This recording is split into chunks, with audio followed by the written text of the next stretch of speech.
This video is proudly sponsored by myself. And if you want to help me reach my goal of 100,000 subscribers, this is a journey I've been on for 10 years now, please finally consider hitting that subscribe button.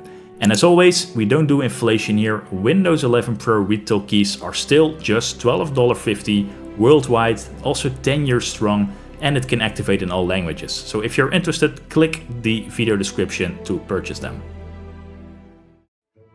It has been almost 10 years ago that Oculus, now Meta of course, did release their first VR headset, the Oculus CV1, the consumer version 1, and we all thought this was going to change things forever. The way we play games, the way we work, the way we're going to experience the world itself, but unfortunately it never really exploded in the way many of us had hoped. It didn't become the dominant way we would do things, but still, nevertheless, the technology evolved into crazy amazing things. First of all, very much more affordable. Also things like inside-out tracking that you don't need any base stations, and it was just way more accessible.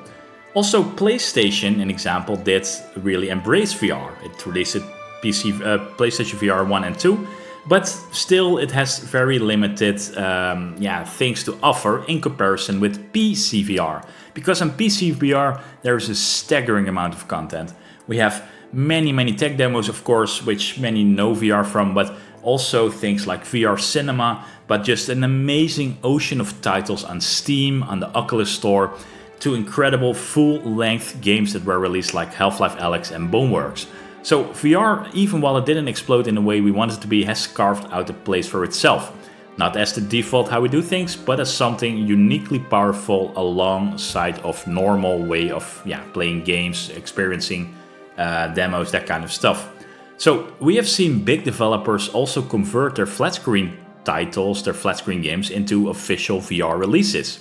This means games like Skyrim VR, Fallout VR, but also No Man's Sky VR and Resident Evil 4 VR are complete titles officially re-engineered to support virtual reality from the developer itself.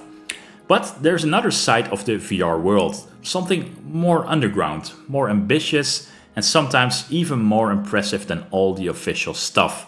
And I'm talking about VR conversion mods, unofficial virtual reality conversions made by the community.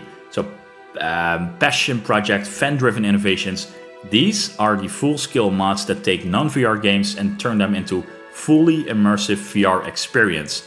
Also often with motion controllers, full VR field of view, and just very deep gameplay integration, but still making it very playable and something truly unique in virtual reality. Today we're going to dive into these absolutely must-play unofficial VR mods you need to try for yourself, if you have a VR headset of course. So these are not VR native games, they weren't made with the headsets in mind, but thanks to modders, an example people like Praydog, Lucross and many others, they have been reborn for virtual reality. So this is not the list of the most popular VR games. It's also not the easiest to set up, of course, because these are not native released VR modifications, but this is a list of the most impressive, absolutely most immersive and mind-blowing VR conversion mods you can play today, and also with games you would never expect that would have such an amazing VR mod. Our journey begins with the mythic afterlife of the Norse. I'm talking about Valheim. So Valheim was a game that was already pretty immersive in flat screen, but now it has this amazing VR mod and it becomes something else entirely. So thanks to the VR mod, Valheim is now fully playable in virtual reality. Complete also, which is very important, with full motion controls. So that means no longer needing to click a mouse to swing a sword or fire an arrow. You can now physically doing it with swinging, aiming and punching with your bare hands in virtual reality. So this mod adds true 6 depth of field tracking, physical combat, archery and even motion controlled building. So want to construct a Viking longhouse, you'll be aiming, rotating and placing each beam with your bare hands. So fishing and throwing spears become deeply satisfying physical actions all in virtual reality. Especially bow mechanics feel very immersive. You physically knock an arrow, pull it back and let it fly. So the sense of skill in the game, the forests, the mountains, the bases you build just hits way harder in virtual reality. Multiplayer is supported too, and yes, VR gestures are visible to other VR players.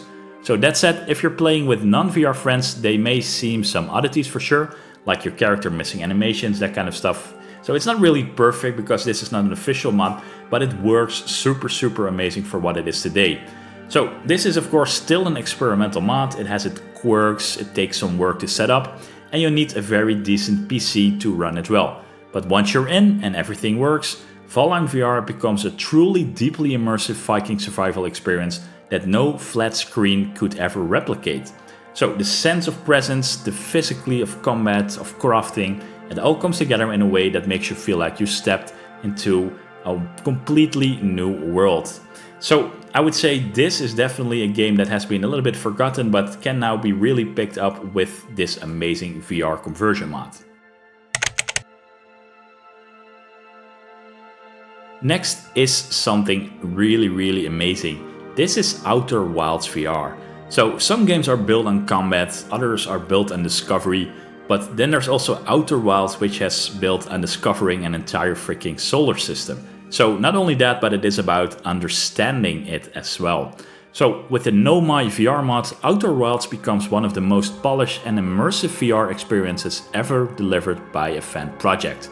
So you get the full 6 DOF motion controls. What this means is it lets you interact with tools, pilot your ship, and explore ancient alien ruins in true first-person VR.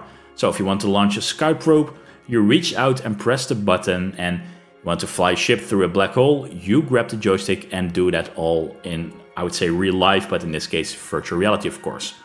Even the Echoes of the Eye DLC is fully supported in VR. So this isn't not just a partial mod where you have to use your own mouse and keyboard. This is a fully complete game, start to finish, rebuilt for virtual reality with motion controls. So let's talk about how it feels, because the moment you step into space and look around, so you see the stars, the planets, the curve of your homeworld beneath you, it is truly breathtaking in VR. This game was already about having these amazing pictures, these amazing graphics, you know, the immersion of everything, but in VR it is overwhelmingly beautiful. Truly an insane conversion mod and a game which works great in virtual reality.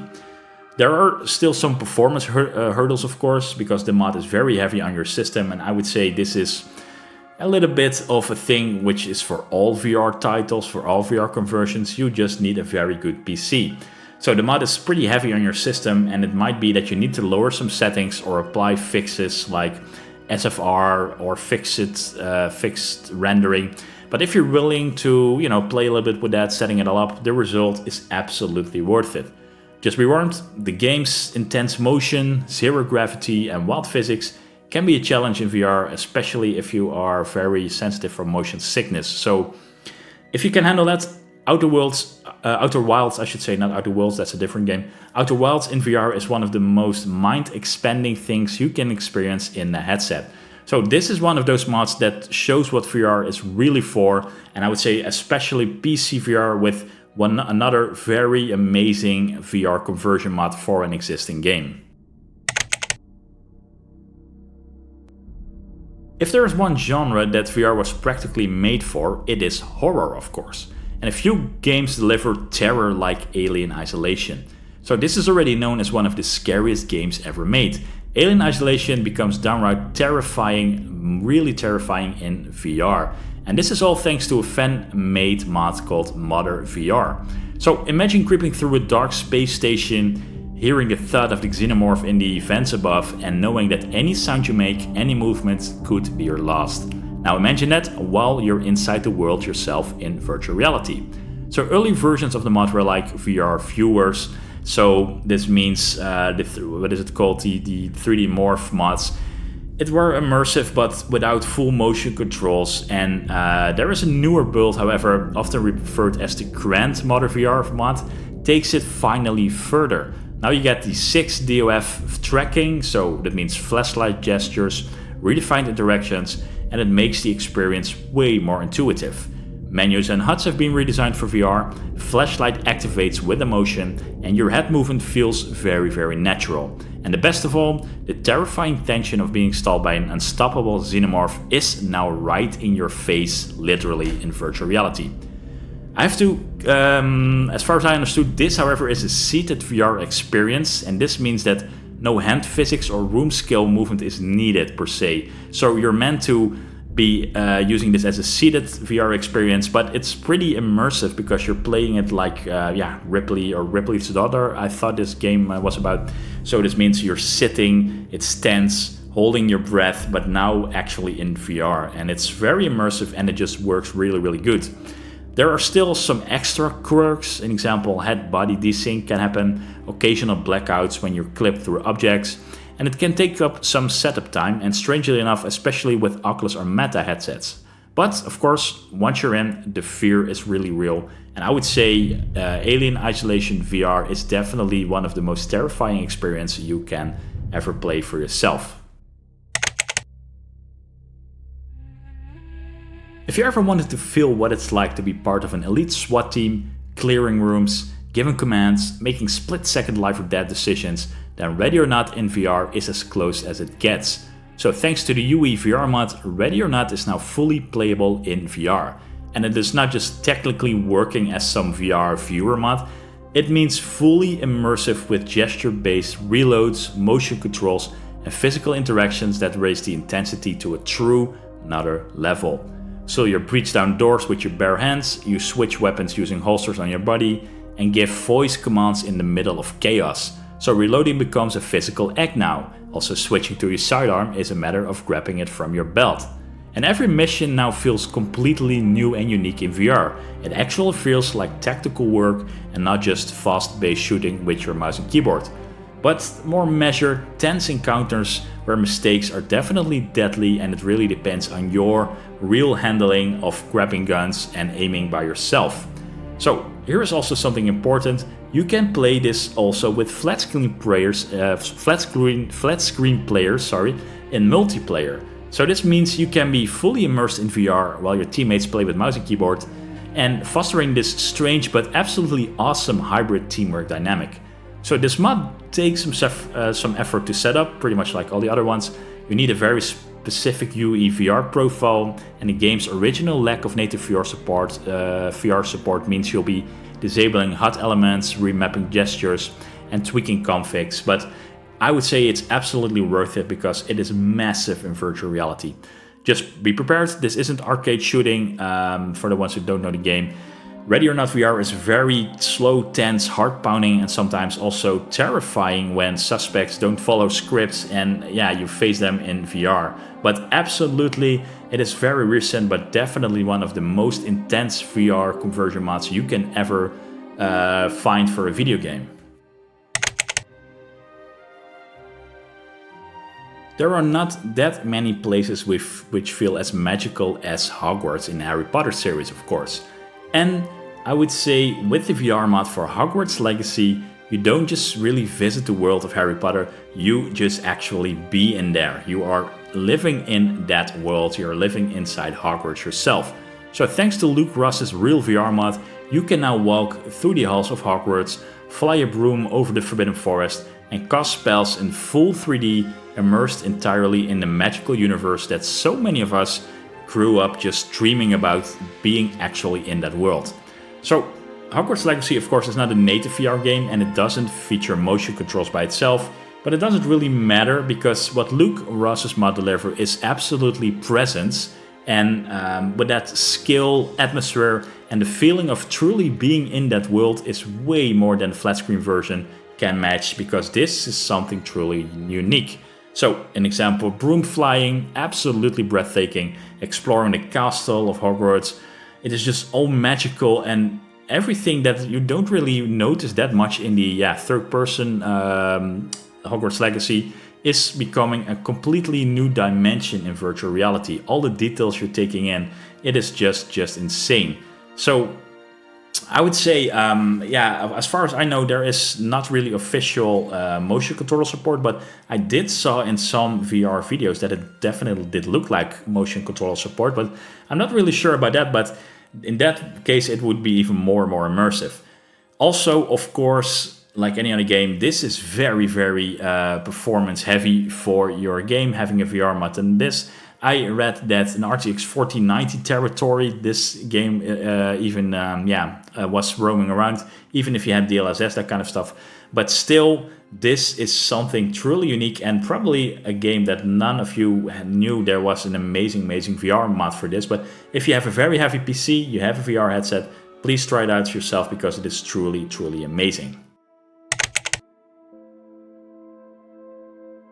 Cyberpunk 2077 is a game built on visual spectacle. We have these towering megastructures, buzzing neon alleys, blinding chrome. The entire atmosphere is already extremely overwhelming on a flat screen. I would say definitely one of the most visual and most atmospheric games I've ever played.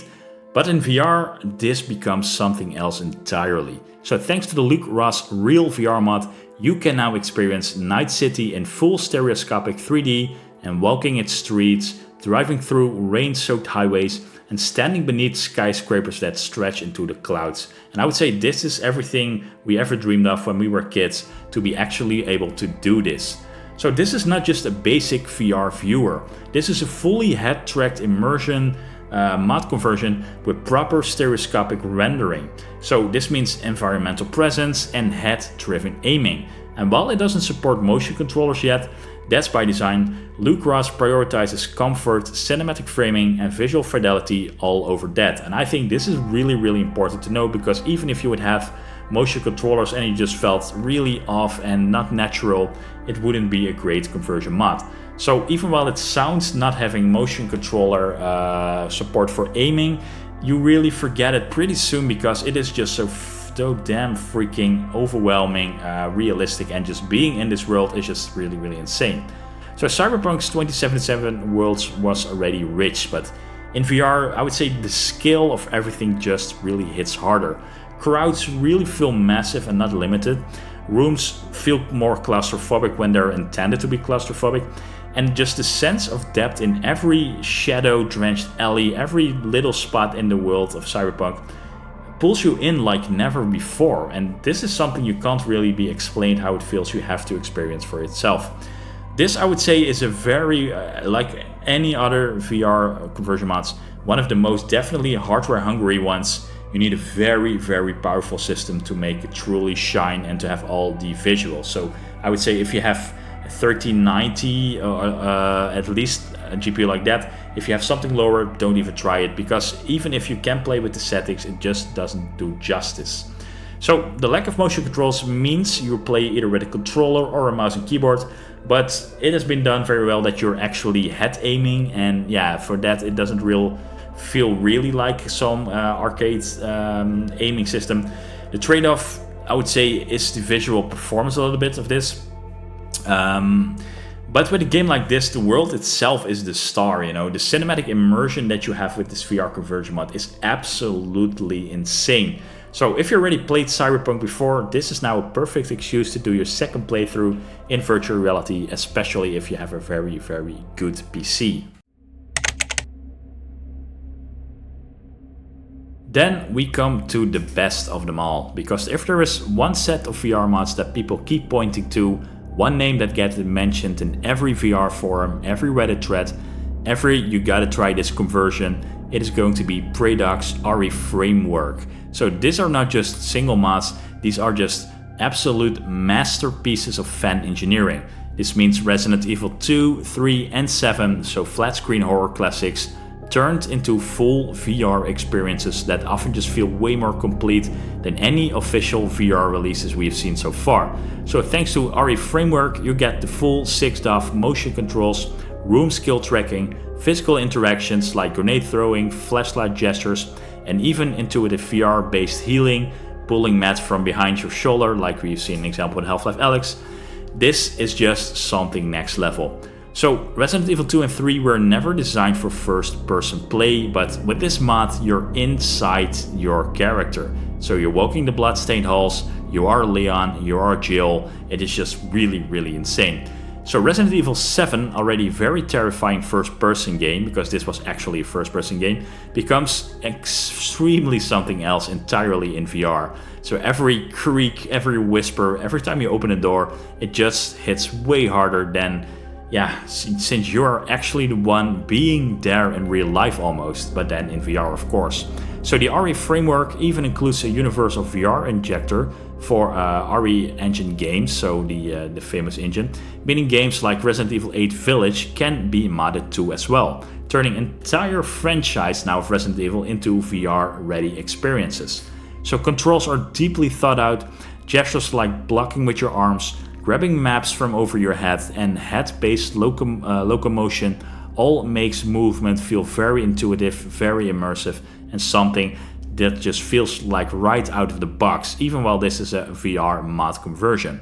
So there's a lot of things going on under the hood. We have DLSS, we have FSR, so NVIDIA's technique and AMD's technique, also OpenXR support, optional performance enhancing upscaler builds.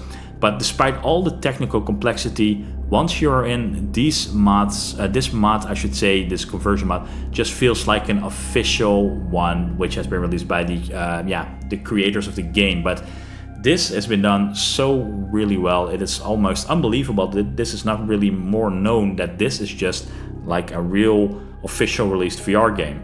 This is, I would say, the gold standard of VR conversion modding. Not because it just works, but because it feels and like the game was always meant to be played this way. And this is a truly, truly exceptional performance, and exceptional, thing we don't see that often. So if you only want to try one mod from this list, you want to have this one. This is the one that makes it all. So to wrap this up, unofficial VR mods aren't just side projects, just single mods. I would say they are absolutely revolutionary how you can experience the game by yourself, by actually playing there, actually being there, you know. This is something that we always have dreamt of as a kid. And it is great that we see the official VR releases because they just work out of the box.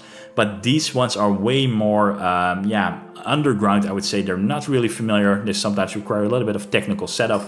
But these are the absolutely hidden gems out there, you know. If you have a VR headset, if you have a very good PC, you might you are going to have an amazing time with all these conversions. So let me know in the comments which one you would like to check out or which one you already have played.